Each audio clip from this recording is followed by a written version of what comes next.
आज आपण इतिहासातील सर्वात महत्त्वाचा टॉपिक बघणार आहोत, तो म्हणजेच पार्टिशन ऑफ बंगाल किंवा बंगालची फाळणी. बघा, त्याआधी थोडंसं समजून घेऊया की हा बंगाल प्रांत इतका महत्त्वाचा काय होता. बघा, त्यावेळी ना जर प्रशासकीय कारणाने जर बघितलं तर त्यावेळी बंगाल हा सर्वात मोठा प्रांत होता आणि त्यामुळेच तिकडची जी पॉप्युलेशन होती ती सुमारे 8 कोटी इतकी होती. आता त्यावेळेच्या त्या बंगाल प्रांतामध्ये म्हणजे जसं आता आपले राज्य आहेत ना, त्याला प्रोव्हिन्स किंवा प्रांत त्यावेळेला म्हटलं जायचं.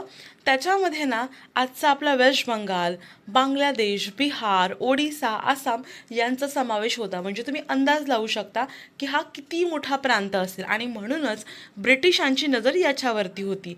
आपण 1857च्या उठावामध्ये बघितलं होतं की कशा प्रकारे ब्रिटिशांनी फूट पाडायचा प्रयत्न केला होता हिंदू आणि मुस्लिम लोकांमध्ये, आणि तेच कारण ह्यांनी इथे बघितलं की आता आपण या बंगालचं प्रांत जे आहे त्याला आपण काय करू शकतो, हाताशी.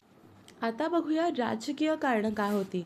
बघा, त्यावेळेला जे बंगाल होतं ना, त्या बंगाल प्रांताला उठावाचं केंद्र मानलं जायचं. म्हणजे ब्रिटिशांविरुद्ध आवाज उठवायचा असेल तर बंगालपासून सुरुवात व्हायची आणि शिक्षित वर्ग, विद्यार्थी आहेत, क्रांतिकारी बुद्धिजीवी ब्रिटिशांविरुद्ध काय करायचे, आवाज उठवायचे. मग ब्रिटिश सरकारला कुठेतरी प्रचंड भीती वाटत होती की आता हे आपल्या अंगलट येऊ शकतं. आपण कुठेतरी आहे ना फोडा आणि राज्य करा या नीतीचा वापर केला पाहिजे. आता फोडा म्हणजे काय फोडायचं आहे, तर एकमेकाची डोके नाही, तर इथे फूट पाडायची आहे धार्मिकरित्या. ठीक आहे, धार्मिक आधारावरती आपल्याला फूट पाडायची आणि ब्रिटिशांनी तेच केलं. म्हणजे जरी प्रशासकीय हे कारण दिलं असेल ना की प्रशासकीय कारणामुळे आम्ही फाळणी करतोय, पण त्याचं खरं कारण काय होतं तर धार्मिक होतं.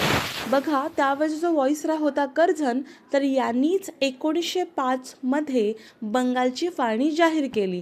बघा, तारीख लक्षात ठेवा, 19 जुलै 1905ला अधिकृत घोषणा केली, परंतु अंमलबजावणी कधी झाली तर 16 ऑक्टोबर 1905 हा फाळणीचा दिवस होता. तारीख महत्त्वाची आहे की कुठली, 16 ऑक्टोबर 1905ला. तर बघा, पूर्व बंगाल आणि आसाम तर यांचा एक भाग केला होता आणि दुसरा भाग होता पश्चिम बंगाल, ज्याच्यामध्ये हिंदू लोक जास्त होते, आणि जो पूर्व बंगाल आणि आसामचा भाग होता त्याच्यामध्ये मुस्लिम बहुल भाग होता. तर आता पहिल्यांदाच स्वदेशी चळवळीला सुरुवात झाली होती. आता जी तारीख होती, फाळणीची तारीख म्हणजे 16 ऑक्टोबर, तर या दिवसाला संपूर्ण बंगालमध्ये शोक दिन म्हणून पाळण्यात आलं होतं. ठीक आहे, आणि या दिवशी काय करण्यात आलं होतं तर राखीचा कार्यक्रम सुरू केला होता. म्हणजेच हिंदू आणि मुस्लिमांनी काय करायचं आहे, एकमेकांच्या हातावरती राख्या बांधून प्रदर्शन करायचं की आपली बंधुता, आपले ऐक्य हे कायम असणार आहे. आता ह्याच्यामध्ये सर्वात महत्त्वाचं पॉईंट आहे चळवळीची त्रिसूत्री. बघा, स्वदेशीचा पुरस्कार करण्यात आला. म्हणजेच काय की आता फक्त भारतीय वस्तूच वापरायच्या आहेत. बहिष्कार, परदेशी वस्तू म्हणजे विशेषतः जे मँचेस्टरचं कापड, लिव्हरपूलचे मीठ यांच्यावर बहिष्कार टाकल्या, होळ्या पेटवल्या. आणि आहे राष्ट्रीय शिक्षण, ज्या ब्रिटिशांच्या ज्या शिक्षण संस्था होत्या ना त्यावर बहिष्कार टाकून दिला आणि भारतीय शिक्षण संस्था स्थापन करण्यास सुरुवात झाली होती. अक्षरशः लग्न समारंभामध्ये लोकांनी परकीय ज्या वस्तू असतात ना खाण्यापिण्याच्या, त्यावर सुद्धा काय केलं होतं तर बहिष्कार टाकला होता. आता या फाळणीला निषेध म्हणून सुरेंद्रनाथ बॅनर्जी यांनी आधी काही प्रयत्न केले होते. त्यांना असं वाटलं की शांततेच्या मार्गाने हे सगळ्या गोष्टी नीट होऊ शकतात, म्हणून त्यांनी काय केलं तर ब्रिटिश सरकारची याचिका आणि वाटाघाटींद्वारे शांततापूर्वक निदर्शन करण्याचा विश्वास त्यांनी ठेवला होता.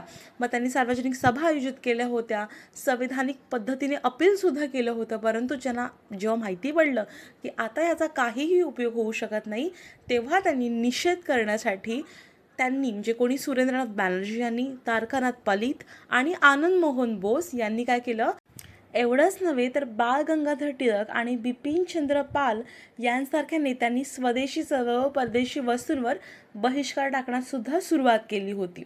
रवींद्रनाथ टागोर यांनी आमार सोनार बांगला हे प्रसिद्ध गाणं रचलं होतं. आता स्वदेशी हा शब्द फक्त बोलण्यापुरता राहिला नव्हता, तर तो कृतीमध्ये सुद्धा उतरला होता.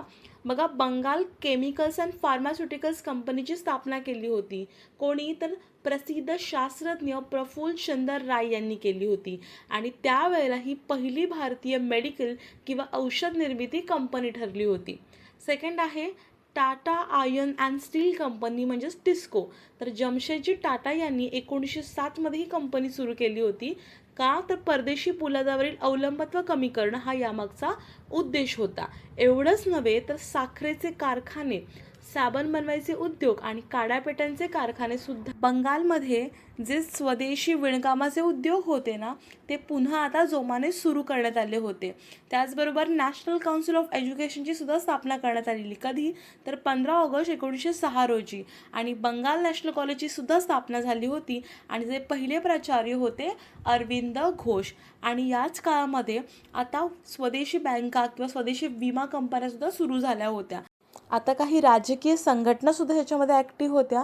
त्याआधी बघा व्ही ओ चिदंबरम पिल्लाई यांनी तामिळनाडूमध्ये ब्रिटिशांच्या जहाजाची स्पर्धा करण्यासाठी एक भारतीय मालकीची स्वदेशी स्टीम नॅव्हिगेशन कंपनी काय केली होती, सुरू केली होती. त्याचबरोबर अश्विनी कुमार दत्त यांनी स्वदेश बांधव समिती सुरू केली होती. ही समिती काय करायची, गावोगाव फिरून स्वदेशीचा प्रचार करायची. नंतर आहे की अनुशीलन समिती जी होती क्रांतिकारी संघटना, तिने युवकांना लष्करी प्रशिक्षण देण्याचं कामसुद्धा त्यावेळेला सुरू केलं होतं. ही जी चळवळ होती ना तर ही जे पडसाद जे आहे ते संपूर्ण भारतभर पसरले होते आणि म्हणूनच महाराष्ट्रामध्ये लोकमान्य टिळक यांनी सुद्धा एका चळवळीचं नेतृत्व केलं होतं या बंगालच्या फाळणीच्या विरोधामध्ये. त्याचबरोबर पंजाबमध्ये लाला लजपत राय आणि अजित सिंग यांच्या नेतृत्वाखाली सुद्धा चळवळ सुरू होती. दिल्ली येथे सय्यद हैदर रझा यांच्या नेतृत्वाखाली सुरू होती आणि आंध्र प्रदेश येथे मुत्नुरी कृष्णाराव यांच्या नेतृत्वात या चळवळीमध्ये पहिल्यांदा स्त्रियांनी मोठ्या प्रमाणावर सहभाग दर्शवला होता. याच्यामध्ये विद्यार्थ्यांनी सुद्धा सहभाग दर्शवला होता. कसा, त्यांनी शाळा कॉलेजेसवर बहिष्कार टाकला होता, ज्याच्यामुळे ब्रिटिशांनी त्यांना रोखण्यासाठी कार्लाईल परिपत्र काढलं होतं. ज्याच्यामध्ये असं होतं की तुम्ही जे पार्टिसिपेट करतील ना या आंदोलनामध्ये त्यांची आम्ही शिष्यवृत्ती रद्द करू. ठीक आहे. नंतर मुस्लिमांचा सुद्धा सहभाग याच्यामध्ये होता. तर कोण कोण होते, तर बॅरिस्टर अब्दुल रसूल असतील, लियाकत हुसेन होते, गझनवी होते, यांसारख्या नेत्यांनी काय केलं तर फाळणीला तीव्र विरोध केला होता. आता या चळवळीचे परिणाम काय झाले होते बघूया. बघा, भारतीय राष्ट्रवादाचा उदय झाला होता. फाळणीमुळे भारतीयांमध्ये एक प्रकारची एकजूट निर्माण झाली होती. आता मी मगाशीच सांगितलं की ही जी फाळणी होती किंवा ही जी चळवळ होती त्याच्या निषेधार्थ ही संपूर्ण भारतभर पसरली होती. त्याच्यामुळे आता संपूर्ण भारत ह्या ब्रिटिशांच्या विरुद्ध उभा होता. जहाल युगाची सुरुवात झाली होती आणि त्यांनी आपल्या हातामध्ये स्वराज्य, स्वदेशी, बहिष्कार आणि राष्ट्रीय शिक्षण ही चतुश्रुती घेतलेली आणि घराघरामध्ये ही पोहोचवली होती. मुस्लिम लीगची स्थापना झाली होती कारण ब्रिटिशांनी काय केलं होतं, फोडा आणि राज्य करा याचा अवलंब केला होता. आता मग ब्रिटिशांनी ही फाळणी का रद्द केली, काय करणार होती, तर बघा 12 डिसेंबर 1911 रोजी अधिकृतपणे ही फाळणी जी होती ती रद्द करण्यात आली होती. ह्याचं कारण हे होतं की आपण आता काय सुरू केलं होतं, त्यावेळेला स्वदेशी मुवमेंट सुरू केली होती, स्वदेशी चळवळ सुरू केली होती आणि याच्यामुळे ब्रिटिशांना व्यापारावर मोठा परिणाम, नुकसान झालं होतं.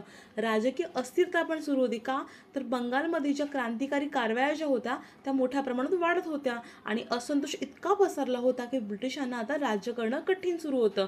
म्हणून दिल्ली दरबार भरला होता. त्यावेळेला 1911 साली ही फाळणी रद्द करण्यात आली होती. तर अशा प्रकारे आपण एकाच व्हिडिओमधून संपूर्ण इम्पॉर्टंट फॅक्ट्स क्लिअर केलेले आहेत, ज्याचा उपयोग तुम्हाला प्रिलियम आणि मेन्समध्ये सुद्धा होऊ शकतो. तर आय होप हा व्हिडिओ तुम्हाला आवडला असेल. अशाच व्हिडिओसाठी चॅनलला सबस्क्राईब करा, व्हिडिओला लाईक करा आणि शेअर करा. धन्यवाद.